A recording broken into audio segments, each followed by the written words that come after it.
monde, j'espère que vous allez bien. Moi, je vais super bien.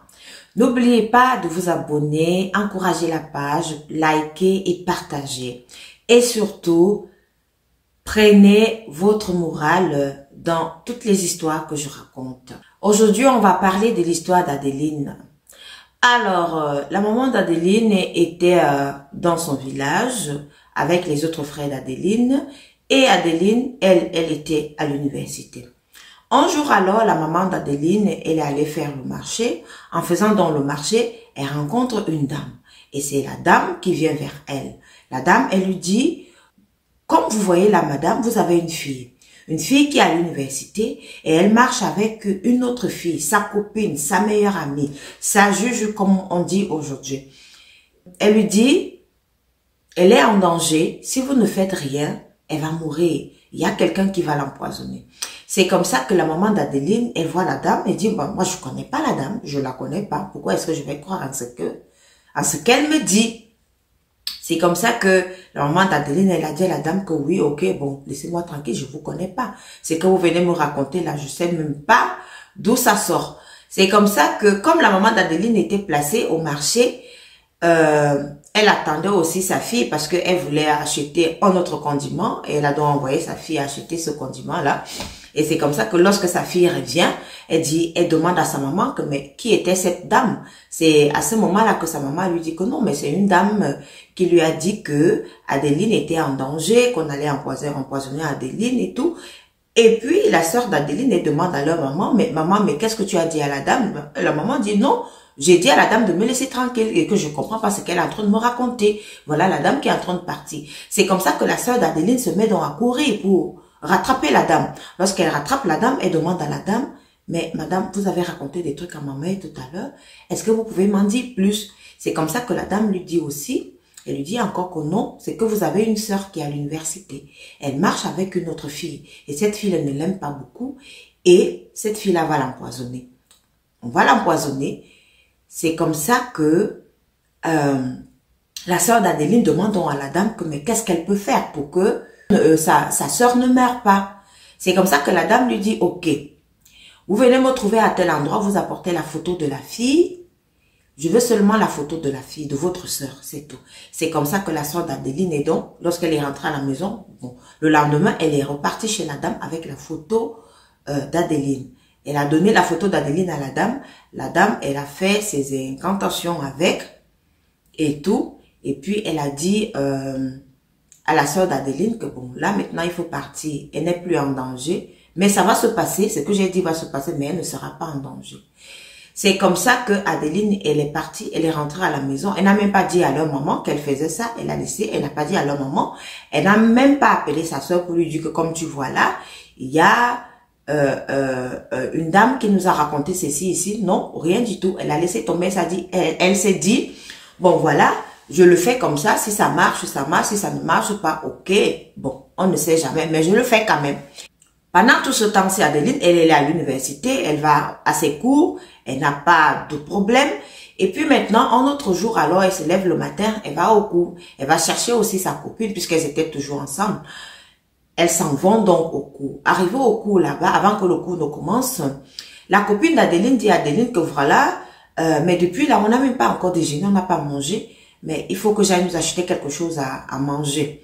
C'est comme ça qu'Adeline dit à sa copine que, ok, oui, bon, achète aussi pour moi, voici l'argent, tu m'achètes aussi le pain avec des œufs et de la sardine. Donc, vous savez, dans les universités, on vend toujours pain, œufs, sardines, là, juste en bordure, à côté des universités. C'est comme ça que la copine d'Adeline s'est donc levée, elle est partie. Elle a acheté le pain, œuf, avec sardine. Elle a apporté la partie d'Adeline, elle a donné à Adeline. Et puis, sa partie à elle, elle a pris sa partie à elle. Adeline, elle s'est mise à manger ce pain. Adeline a fini de manger ce pain. Et lorsqu'Adeline a fini de manger ce pain, elle a commencé à avoir les maux de ventre. Elle a commencé à avoir des maux de ventre. Elle dit à sa copine que non, laisse-moi passer, j'ai mal au ventre, je ne sais pas ce qui m'arrive, j'ai mal au ventre. C'est comme ça qu'elle est sortie de l'amphi. Lorsqu'elle sort de l'amphi, elle s'en va donc en dehors de l'université. Donc, elle sort de l'université. Elle se met à vomir, elle vomit. Et pendant ce temps, si sa copine, elle est assise, hein, Elle ne se démerde même pas pour dire que non, mais qu'est-ce que mon ami a, qu'est-ce que ma copine a, est-ce que je peux me lever pour aller... Rien du tout, elle est restée, elle fait son coup, elle n'a pas de soucis, elle n'a même pas prêté attention à sa copine. C'est comme ça que des gens qui voyaient comment Adeline s'est trémoussée parce qu'elle avait mal au ventre et elle était en train de vomir, lui ont demandé que mais qu'est-ce qui ne va pas? Elle dit que non, elle a mal au ventre. On lui dit mais il faut qu'on t'accompagne chez toi, il faut peut-être qu'on prenne un taxi pour que tu rentres chez toi. C'est là où Adeline a dit non, il n'y a pas de souci, cherchez un taxi, je vais rentrer à la maison. C'est comme ça qu'Adeline elle est rentrée chez elle. Lorsqu'elle est rentrée chez elle, donc, elle est restée chez elle à la maison. Elle a vomi, elle passait son temps à vomir, a fait la diarrhée, vomi. On l'a amenée à l'hôpital, arrivée à l'hôpital, on dit que non, intoxication alimentaire et tout, puisqu'elle vomissait, elle faisait de la diarrhée et elle a dit ce qu'elle a mangé et tout. Donc, c'est comme ça qu'on a commencé à lui donner des traitements et tout. Vous savez, parfois, on ne fait pas des analyses poussées pour savoir exactement si c'est vraiment du poison ou pas. Mais Adeline, elle avait mal au ventre, elle vomissait, elle faisait de la diarrhée, elle se trémoussait, elle disait que ça n'allait pas avec son ventre. On lui a quand même donné les médicaments appropriés pour faire évacuer tout ce qu'elle avait mangé à cet instant-là. Et pendant tout ce temps, si sa copine n'a même pas daigné appeler Adeline pour savoir comment est-ce qu'elle allait, rien du tout, même pas un coup de fil, même pas une visite, rien du tout. Elle, sa copine, elle savait que non, Adeline était déjà en train de mourir. Parce que c'était ça son but. C'était ça son but. Et à un moment donné, Adeline a dit, ok, elle est restée tranquille. C'est comme ça qu'Adeline, alors, comme elle était tellement malade, elle avait mal au ventre, elle vomissait. Donc, lorsque la situation s'est un peu décantée, donc elle est sortie de l'hôpital, elle est allée voir sa maman au village. C'est en allant voir sa maman au village qu'elle dit donc à sa maman que est-ce que tu sais que j'ai failli mourir? Elle raconte donc à sa maman ce qui s'est passé. C'est là où sa maman et sa sœur lui disent que non, mais il y avait une dame ici qui nous avait dit que tu allais être empoisonnée. Et par derrière, alors moi je n'ai même pas dit à maman. Je suis partie avec ta photo chez la dame et la dame, elle a travaillé sur ta photo pour que tu ne meurs pas. Donc, c'est comme ça que tu t'es donc rétabli. C'est vrai qu'au départ, je n'ai pas pensé, je n'avais pas pris ça au sérieux, mais je me suis dit que non, je le fais quand même parce qu'on ne sait jamais. C'est comme ça que la maman d'Adeline dit que c'est vrai, la dame, elle avait raison. Maintenant, je comprends. C'est comme ça que Adeline dit à sa maman et à sa soeur que non, sa copine là, elle n'est même pas venue regarder si elle allait bien, elle ne l'a même pas appelée jusqu'aujourd'hui. C'est comme ça qu'Adeline, alors, elle est rentrée encore à l'université. Arrivée à l'université là-bas, elle rencontre sa copine. Sa copine était tellement étonnée, elle la voit, elle dit que, en fait, elle a fait une mine bizarre pour se demander, pour se dire que, mais elle n'est pas partie. Elle n'est pas partie, donc, elle vit encore, elle est encore là. Adeline, elle a compris cela. Elle a seulement dit à sa copine que j'étais malade et tout. Tu ne m'as même pas appelé. Tu n'as même pas daigné savoir si je vais bien. On s'est séparés ici. Tu as vu comment je suis sortie. J'avais mal au ventre et tout et tout. Tu n'as rien fait du tout. Sa copine, elle était seulement là. Elle regardait Adeline comme une revenante. C'est comme ça qu'elle a donc coupé les ponts avec sa copine jusqu'aujourd'hui.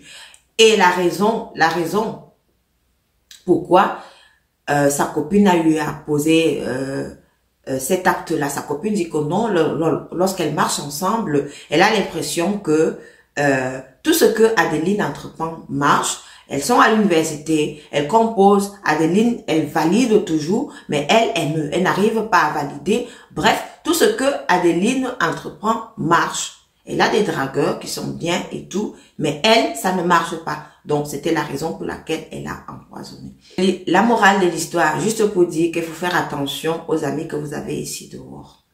Et puis, il ne faut même pas tout dire à vos amis. Même si vous êtes des amis de longue date, il y a des choses qu'on ne dit pas. Parce que vous ne savez pas si ce que vous allez dire à votre amie va faire en sorte qu'elle devienne jalouse de vous. Parce que si de votre côté, tout marche bien, si de votre côté, vous n'avez pas de difficulté peut-être à voir du positif dans ce que vous entreprenez, il y en a certaines personnes qui doivent d'abord saigner avant d'avoir du positif dans ce qu'ils entreprennent. Donc, parfois, il faut fermer la bouche et il faut savoir choisir ses amis. Et lorsque vous voyez que votre ami de longue date, votre sœur d'une autre mère, comme on l'a dit aujourd'hui, a déjà un comportement bizarre, un comportement que vous trouvez bizarre, il faut vous débarrasser d'elle. Il faut même, en fait, lorsque je parle de débarrasser, c'est pour dire que non, il faut arrêter la relation, il faut plus être en contact avec elle. Donc, j'espère que vous avez aimé l'histoire et j'espère que vous avez trouvé aussi la morale de l'histoire. Merci de m'avoir écouté et surtout, n'oubliez pas de vous abonner. Prenez en considération ce qui est dit dans ces histoires. Merci.